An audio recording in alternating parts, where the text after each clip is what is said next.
Demak, bugun o'simlik hujayrasini, hujayraviy tuzilishini biz oddiy piyoz misolida ko'rib o'rganamiz. Oddiy piyozimizni qirqib olib, undan yupqa po'stidan preparat tayyorlab, preparat orqali mikroskopda ko'rishimiz mumkin bo'ladi. Elektron mikroskopdan hozir foydalanamiz. Elektron mikroskopda foydalanganimizda biz yupqa preparat tayyorlab, uni ko'rgan vaqtimizda mikroskopda ko'rish imkoni, masalan, o'quvchilarda hammasiga bitta ko'rgandan ko'ra, mana bunaqa hozirgi yangi chiqqan mikroskopda ko'rsak, uni mana shunday hujayraviy tuzilishligini hammaga birdaniga ko'rsatish imkoniga ega bo'lamiz.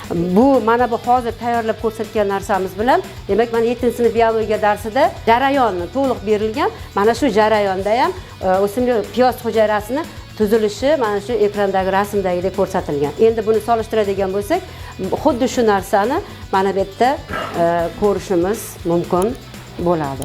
Mana bu piyoz hujayrasining qobig'i, atrofi qobig'i bunday xuddi g'ishtga o'xshab terilgandek ko'rinib turibdi.